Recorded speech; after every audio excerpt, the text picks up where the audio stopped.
Every person who became a billionaire was told it was impossible, not just by strangers, by people who loved them, by financial advisors, by friends with MBAs and stable careers who explained patiently all the reasons why building extraordinary wealth was a fantasy, something that happened to other people in other decades. But here is what they never told you. It doesn't start with $1 billion. It starts with a single year. Sarah Blakely had $5,000 and an idea about footwear when she started Spanx. Jeff Bezos was selling books from his garage. Jan Koum, who built WhatsApp and sold it to Facebook for $19 billion, was once on food stamps. Howard Schultz grew up in public housing in Brooklyn. None of them had a roadmap. None of them had permission. What they had was a 12-month window in which they made a series of specific decisions about identity, about capital, about leverage, and about what they were actually building that made everything else possible. This is that roadmap, not a motivational speech, not a list of habits, a precise, phased, 365-day blueprint broken into quarterly stages that mirrors the exact psychological and strategic moves made by the people who went from nothing to billions. The year starts now. Phase 1. Days. 1 through 90, the identity inversion. Most people spend their entire financial lives asking the wrong question. They ask, how do I make more money? Billionaires ask a different question entirely. What is my most valuable output? This distinction sounds subtle. It is not subtle. It is the dividing line between two completely different financial trajectories, one that caps at income and one that scales toward wealth. During the first 90 days, your only job is identity reconstruction. This is not metaphorical. It is neurological.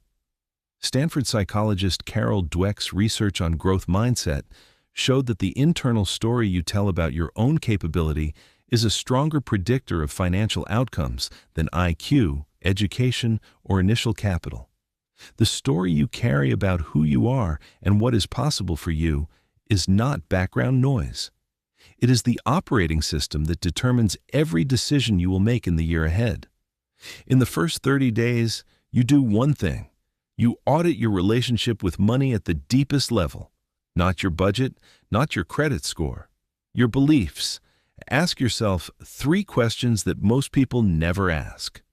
First, what was the dominant money message in your household growing up? Second, what do you believe about wealthy people? Are they lucky, corrupt, or genuinely valuable? Third, what upper limit have you unconsciously placed on what you are allowed to earn? This last question comes from psychologist Gay Hendricks, who spent 40 years studying self-sabotage in high performers.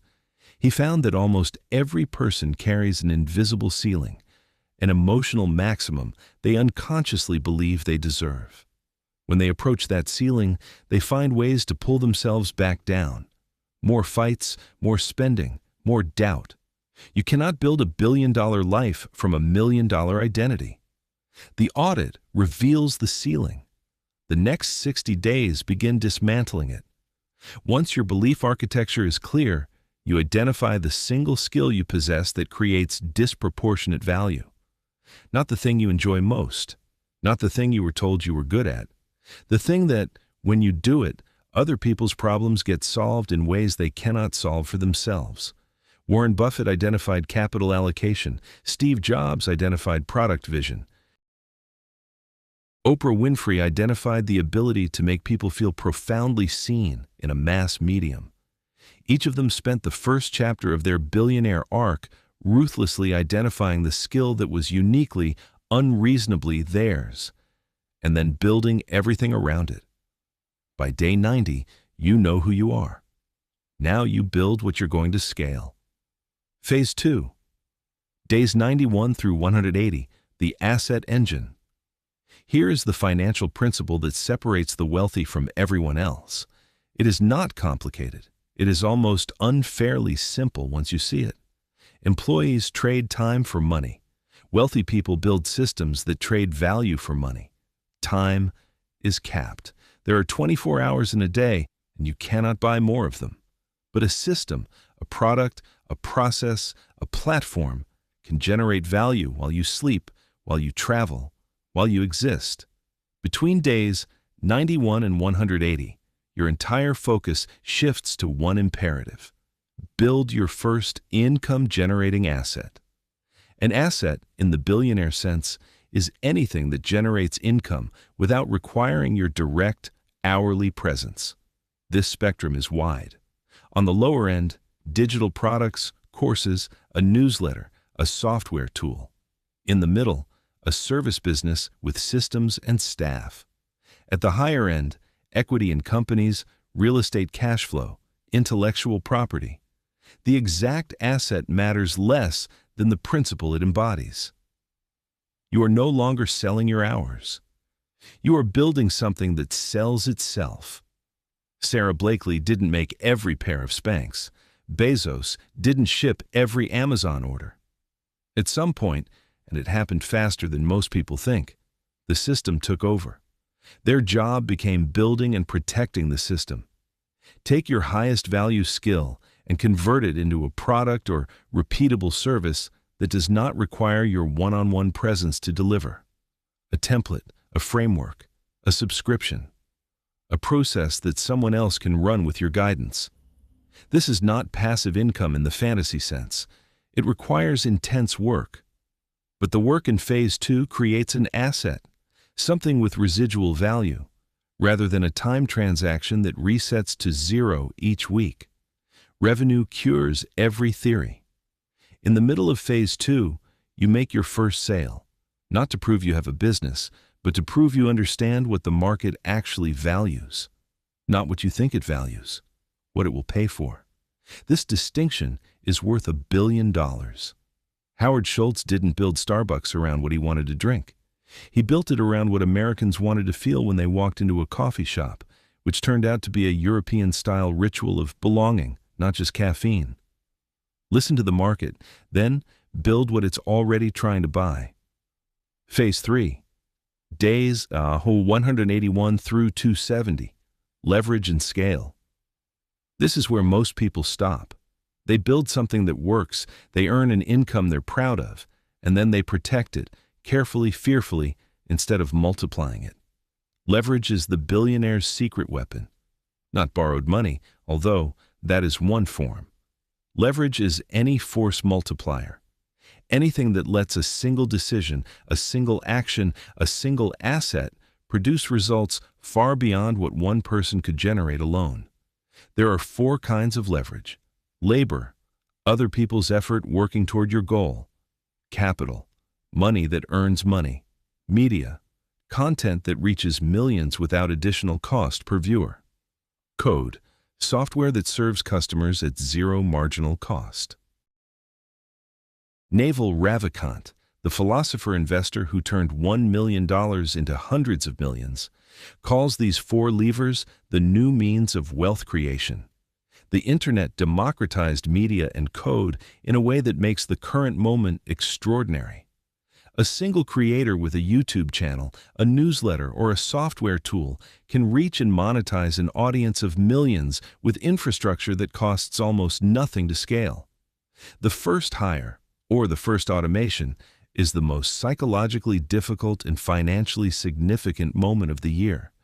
It requires trusting a system you built over someone's presence you can control. Most people never make this leap. But the math is unambiguous. If your time is worth $200 an hour and you hire someone at $25 an hour to handle tasks that do not require your highest level thinking, you have just created $175 of value for every hour they work. Multiply that across a year, and you've added hundreds of thousands of dollars in effective productivity without adding a single hour to your own day. Jeff Bezos has talked about the importance of hiring people who raise the bar, people so talented that even other exceptional people learn from them. He built Amazon on the compounding effect of exceptional talent concentrated around a compelling system.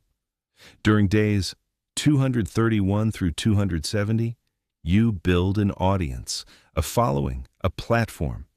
Not because content creation is fashionable, but because an audience is the most durable and compoundable asset available to anyone starting from zero today. An email list of 50,000 engaged subscribers is worth more than most small businesses. A YouTube channel with 500,000 loyal viewers generates seven-figure advertising revenue and can launch products to a pre-qualified audience instantly. A personal brand that becomes synonymous with a specific type of value becomes almost impossible to compete with over time. Billionaires who emerged after 2010 universally understood this. Mr. Beast is worth hundreds of millions at 25 because he understood that attention, systematically captured and monetized, is the currency of the modern economy. Phase 4. Days 271 through 365, the billionaire's infrastructure. By day 270, you have an identity designed for scale. You have an asset generating income. You have leverage working in your favor. Phase 4 is about infrastructure, the unsexy, invisible architecture that converts a successful business into a generational wealth machine. Albert Einstein allegedly called compound interest the eighth wonder of the world. Whether he actually said it is debatable. What is not debatable is the mathematics. $1 million invested at 10% annual returns becomes $6.7 million in 20 years without a single additional dollar added. But if you reinvest aggressively in year one, putting earned capital back into the system that generated it rather than consuming it, the curve bends dramatically earlier. This is what Warren Buffett's partner Charlie Munger called the snowball effect. The snow is wet enough. The hill is long enough. You just have to start rolling, and then never stop. The wealthy don't just earn more, they protect more. The right legal structure, whether an LLC, an S corporation, or a holding company, can mean the difference between paying 40 cents of every dollar earned to taxes versus 15 cents. Over a lifetime of wealth building, that gap is not incremental. It is transformational. Billionaires understand that the tax code was not written to punish the wealthy. It was written to incentivize specific behaviors, investment, job creation, capital deployment that governments want to encourage. Those who learn to align their financial behavior with those incentives keep dramatically more of what they earn. On the final day of your first year, you will not be a billionaire, almost certainly. But here is what you will be. Someone who has built the infrastructure that makes $1 billion possible. Someone whose identity is aligned with extraordinary outcomes. Someone who has a system generating income. Someone with leverage multiplying their effort. Someone with an audience, a brand, and a legal architecture designed to protect and compound what they've built. The gap between that person and $1 billion is time. Not luck, not talent, not connections. Time and the compounding effect of systems that were built correctly in year one. Jan Koum, the WhatsApp founder who sold to Facebook for $19 billion, had his startup turned down by Twitter for a job before he built it. The decision that changed his life wasn't a yes from Twitter. It was a decision to stop trading his time and start building a system. He made that decision in a single year. The $19 billion came later, from the compounding of everything that year one put into motion. 365 days, 4 phases, 1 trajectory. Phase 1. Know who you are and what you're uniquely designed to build. Phase 2. Convert that uniqueness into an asset that generates value without trading your hours. Phase 3. Multiply that asset through leverage, people, capital, and attention. Phase 4. Build the infrastructure that protects and compounds everything you've created. Billionaires are not different species. They are people who made a specific series of decisions in a specific sequence, and then had the discipline to stay on the trajectory long enough for compounding to do its work. The year that changes everything rarely looks dramatic from the inside. It looks like daily decisions. It looks like uncomfortable pivots. It looks like building something when no one is watching and no one believes in it yet. But a year from now, you will either look back at this moment as the one where everything changed, or you will wonder quietly, what would have happened if you had started? The plan is here. The year begins now.